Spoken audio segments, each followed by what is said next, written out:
Jesus was a Palestinian, right? Let's get that straight. Jesus was a Palestinian, and it's Christmas, so this is a very relevant topic.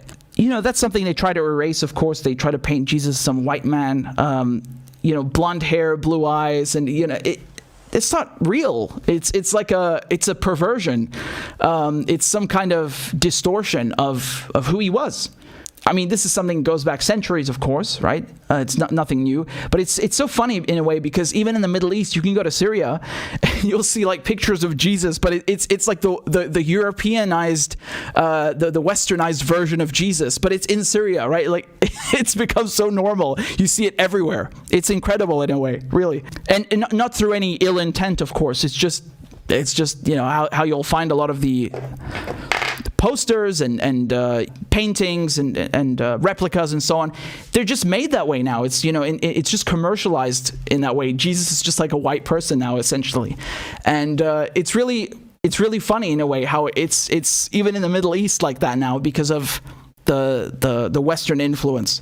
In Palestine, I can assure you right now, no one is really celebrating Christmas in peace, right? Whether you're Muslim, Jewish, or Christian. If you're Palestinian, I want to give you an example. Again, it's not particular to Christians, but just Palestinian Muslims, for example, during Ramadan, during the holy month when they were fasting just this summer, you know, they couldn't even sit.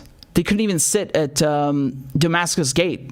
Every day, you know, you had people sitting, just minding their own business, breaking the fast with their family, and then the Israeli occupation would just come in and hit them, harass them, make them go home. Like, you can't sit in a public place. I mean, what does that remind you of? You can't sit in a public place. Literally, just sit down and eat something just to exist because of your ethnicity or your religion. Disgusting, right? And they call this the only democracy in the Middle East. This is occupation. This is what it's like living under military occupation. So that's one way how Palestinian Muslims celebrated their Ramadan, being harassed by the Israelis.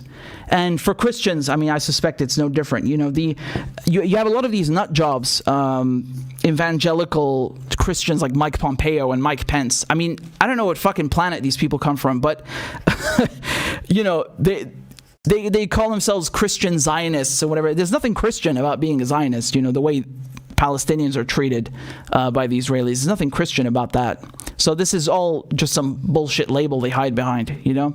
What the Israelis were doing, they were stopping Christians from doing pilgrimage in Palestine. Also, a few months ago, let me pull that up for you, because we covered it on the channel. I believe the war in Gaza started, because that was happening at the same time as the protests at Damascus Gate and so on.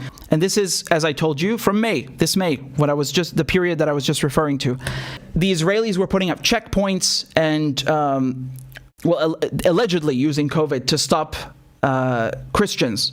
The Palestinian Wafa news agency said that the police physically assaulted worshippers and obstructed access to the church without detailing specific incidents. Right? 2 young people were arrested while on their way to the Church of the Holy Sepulchre. One member of the Christian community told Safa that hundreds of people were prevented from reaching the church and were beaten and pushed, claiming that it appeared almost empty. With the Palestinian Safa news agency reporting that they had raised Palestinian flags, which is illegal in Jerusalem. I mean, what a fucking sentence, honestly. What a sentence. It's illegal to raise a Palestinian flag in Jerusalem. Motherfucker. Like, look at that.